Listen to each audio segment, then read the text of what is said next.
Сайн байцгаана уу та бүхэнд олон улсын амьдралд усан үйл явдлыг томилог хүргэе. Америкийн нэгдсэн улсын ерөнхийлөгч жил бүр Конгрессийн нэгдсэн хуралдаанд хандаж улс орныхаа амьдрал болон гадаад дотоод бодлоготой холбоотой асуудлаар олон нийтэд мэдээлэл хүргэдэг байгаа. За энэ удаагийн илтгэл нь нийтдээ 1 цаг 47 минут үргэлжилсэн. За энэ нь бол өмнөх дээд амжилтыг даруй 20 минутаар эвдсэн ийм үзүүлэлт боллоо. За өмнө нь Америкийн нэгдсэн улсын ерөнхийлөгчөөр ажиллаж байсан Билл Клинтон энэхүү дээд амжилтыг эзэмшиж байсан юм. За Америкийн нэгдсэн улсын ерөнхийлөгч Дональд Трамп гадаад болон дотоод бодлоготой холбоотой өөрийн авч хэрэгжүүлж байгаа бодлогын болон амжилтууд за мөн зарим цаашид хэрэгжүүлэх гэж байгаа үйл ажиллагааны талаар олон нийтэд дэлгэрэнгүй мэдээллийг өгсөн онцлогтой үйл ажиллагаа боллоо. За жил бүр Америкийн нэгдсэн улсын ерөнхийлөгч нь энэхүү Конгрессийн нэгдсэн хуралдаан буюу Америкийн нэгдсэн улсын Сенат болон төлөөлөгчдийн танхимын гишүүдийг оролцуулсан илтгэлийг тавьж ирсэн уламжилтай. За энэхүү уламжлалыг анхны ерөнхийлөгч Жорж Вашингтоны үеэс эхлэн хэрэгжүүлж ирсэн. За тэрээр илтгэлдээ эдийн засгийн талаар бол хэд хэдэн удаа дурдсан байна. Америкийн нэгдсэн улсын эдийн засаг өмнө хизээч байгаагаар өсөж дэвцсэн гэж өөрөө мэдэгдэж байгаа юм. За мөн одоо Америк түүхэндх хамгийн бат бөх аюулгүй хил хязгаартай болсон гэж тэрээр дүгнж байгаа юм байна. Мөн ерөнхийлөгчийн албан тушаалаа аваад Америкийн нэгдсэн улсын ерөнхийлөгч болоод Дональд Трамп жилийн нүрийг үзэж байгаа. За ингээд гаргасан амжилтуудаа онцлогтой Америкийн нэгдсэн улс бол одоо тухайн үед ажлыг авахд бол хямарсан байдалтай улс байсан бол одоо дэлхийн хамгийн халуун улс болсон гэсэн ийм мэдээллийг хэлсэн байна. За мөн ерөнхийлөгч жил дуртмын илтгэлтэй холбогдуулан сөрөг хүчний намын эсэргүүцэл өдөөгдсөн. За ардсан намын удирдах албан тушаалтнууд болон хэд хэдэн гишүүд бол Трампын илтгэлд оролцоогүй. За харин Вашингтонд болсон жагсаалд оролцож ерөнхийлөгч болон түүний үйл ажиллагааг эсэргүүцэж байгаа гэдгээ энэхүү илэрхийлсэн байна. За харин Конгрессийн танхимын нэг талд бол ардсан намынхан байхгүй хоосон судалтай байсан гэдэг нь бол харагдаж байсан. За тэгээд энэ хуралдаанд бол оролцсон зарим ардсан намын гишүүд бол эсэргүүцтэй илэрхийлсэн. За тухайлах юм бол Техас мужаас Конгрессийн гишүүн болсон Ал Грeenийг танхимаас гаргасан. За тэрээр бол 2 дахь жилдээ энэхүү танхимаас гарч байгаа юм. За тэрээр Трампыг тамхинд орж ирэхэд бол хар арснууд сармөгчин биш гэж хар усгээр бичсэн цагаан самбар барьсан байна. За уг самбар нь Трампын олон нийтийн сүлжээнд нийтлсэн нийтлэлтэй холбоотой. За энэхүү нийтлэлээ бол тэрээр устгасан байсан. За ингэхдээ бол арьс өнгөөр ялгуурлан гадуурхах ийм видео бичлэгийг илэрхийлээд видео бичлэгт Америкийн нэгдсэн улсын ерөнхийлөгч асан Барак Обама болон тэргүүн хатагтай асан Мишель Обама нарыг сармөгчин мэт дүрсэлсэн байсан. За үүнтэй холбогдуулан энэхүү самбарыг барьсан байна. За мөн Миннесота мужаас Конгрессийн гишүүн болсон ардсан намын гишүүн Элихан Омар мөн Миннесота мужийн Сомали гарагтай Америкийн цагаачлал иргэдтэй холбоотой мэдээллийг Америкийн ерөнхийлөгч хэлсэн. За тэрээр хэлэхдээ цагаачлал болон луврын үйл ажиллагаанд Сомали гаралтай Америкчууд оролцсон гэсэн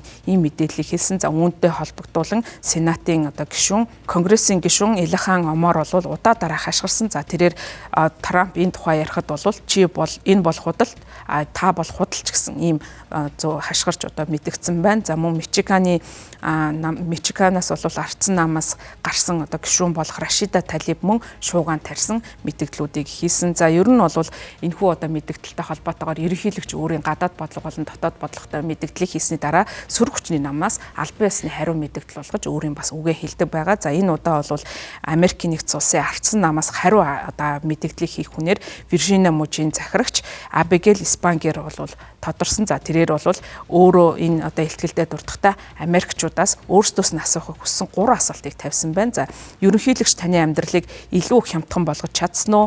Америкийг эх орондоо болон гадаадад аюулгүй байлгаж чадсан уу? Ерөнхийлөгч ард түмнийхэн төлөө ажиллаж чадсан уу гэсэн 3 асуултыг тавьж асуусан байна. За ингээд өөр асуултандаа хариулахдаа үгүй гэж Спангер хэлж хариулсан байна. За мөн Трамп энэ удаагийн илтгэлээ эх оронч үзлэр голчлон эх оронч үзэлд тулгуурсан ийм илтгэлийг хийсэн. За учир нь гэвэл энэ жил Америкийн нэгдсэн улс байгуулагдсны 250 жилээ тохиолж байгаа. За үүнтэй холбогдуулан Америк бахархал, Америк мөрөөдлийг илүү онцлсан ийм мэдээлэлтэй дурдж байгаа. За түүний хувьд бол энэ улс Америкийн нэгдсэн улс байгуулагдсан 250 жилийнхаа ойг оны сүүлээр тэмдэглэхээр төлөвлөж байгаа гэдгээ хэлсэн байна. За мөн энэ удаагийн илтгэлд бол бас олон нийтийн дэмжлэгийг авах зорилгоор Америкийн нэгдсэн улсын хоккейн эрэгтэй багийг бол Трамп урьж авчирсан байсан. За тэднийг бол Трамп өөрийнхөө дээр бол өргөгдсөн газар суулгаж байгаа. Дараа нь төлөөлөгчний танхим руу киноны нээлтчиг буулгаж ирсэн гэсэн ийм зүйлийг бол хэлсэн. За энэ нь бол үзэгчдийн одоо алга ташилтыг авсан. За тэгээд үзэгчд бол бүгдээрээ USA буюу Америкийн нэгдсэн улс гэж удаа хашгирч эх оронч үзлийг бол илүү их зоригжуулсан ийм мессежийг өгсөн байна. За тэрээр бол бас хэлэхдээ Америкийн нэгдсэн улсын эрэгтэй хоккейн баг нь өвлийн олимпиад одоо Канадын багийг нэмэлт цагаар хоцсон явдал нь бол хожиж алтан медаль хүртсэн явдал нь Америк бахархлыг өдөөсөн.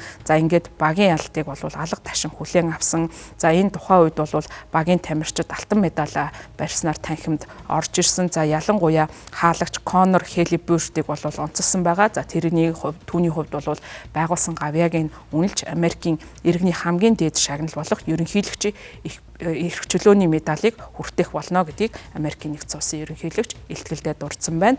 За мөн Америкийн нэгдсэн улсын ерөнхийлөгчийн хувьд бол бас Америкийн нэгдсэн улсын хоккейн эмэгтэй багийг энэ удаагийн одоо илтгэлдээ урьж оролцуулахыг оролцсон боловч эмэгтэйчүүдийн баг бол оролцох боломжгүй гэдгээ илэрхийлсэн байсан. За гэхдээ бол дараа нь цагаан ордонд тэдэнтэй урьж уулзах болно гэдгээ мэдгдсэн байна. За энэ одоо илтгэлийг бол бас шоу үзэгчтэй төстэй ийм арга хэмжээ болсон гэж үзэж байгаа. За олон хүмүүст бол шагнал гардуулна гэдгээ илэрхийлсэн. За тухайлах юм бол ялангуяа одоо ICE буюу Америкийн нэгдсэн улсын цагаачлал гайлын албатай холбоотой үйл ажиллагаа, за цагаачлалын хатуу бодлоготой холбоотойгоор зарим одоо асуудалд бол өртөж байгаа. За энэхүү одоо үйл ажиллагаанд нь оролцож Трампын бодлого үйл ажиллагаанд идэвхтэй оролцсон одоо энэхүү цагаачлалын албаны ажилтнуудыг бол шагнаж тэдний гавьяаг алдаршуулсан ийм одоо үгийг хэлсэн байна. За тэрээр хэлэхдээ Вашингтон хотод эргүүл хийж байхдаа буудулсан үндэстний гавардын 2 залуу цэргийг бол онцолсон. За ингээд шархсан цэрэг 24 настай Эндрю Волф нь болон амиа алдсан 20 настай Сара Викстромын гэр бүлд бол нийл ягаан зүрхэн одоо цэргийн одонг гардуулах болгоо гэдгээ мэдэгдсэн. За мөн тэрээр хэлэхдээ тухайн одоо нас барсан болон энэ одоо тэмцэлд оролцож өхлийн ирмэхээс буцаж ирсэн хүмүүст бол талархаж байгаа гэдгээ мэдгдсэн. За мөн Америкийн нэгдсэн улсын ерөнхийлөгч гадаад бодлоготой холбоотой бас асуудал. За тэр дундаа Венесуелийн ерөнхийлөгч Николас Мадурог Каракас хотоос бол авчирсан. За үүнтэй холбогдуулан Америкийн цэргийн ажиллагааны үеэр суманд өртсөн нисдэг цэрэгний нисгэгч ахлах тэслэгч Эрик Словерт хүндэтгэлийн медаль гардуулж байгаагаа зарласан байна. За мөн тусгай зочдын дунд өнгөрсөн жил буудуулж амь насаа за мөн Трампаас хүндэтгэлийг хүлээсэн улс төрийн зүтгэлтэн болох Чарли Кёркийн билевсэн эхнэр Эрика Кёркийг урьж авчран за нөхрийнх нь хийж байсан үүсийг нь бол хүндэтгэн хүлээж авч байгаа гэдгээ мэдгдсэн байна. За мөн Америкийн нэгдсэн улсын ерөнхийлөгчийн хувьд өөрийн гадаад бодлоготой холбоотой зарим нэгэн мессежийг олон нийтэд бол хүргэсэн. За ялангуяа сүүлийн өдрүүдэд яригдаж байгаа Америкийн нэгдсэн улсын зүгээс Ираны эсрэг ямар нэгэн байдлаар цэргийн ажиллагаа явуулж болцсохгүй гэсэн ийм мэдээлэл гарч байгаатай холбогдуулан өөрийн гадаад бодлогын байр суурийг илэрхийлэхдээ Ирантай яриа хэлцээний ширээнд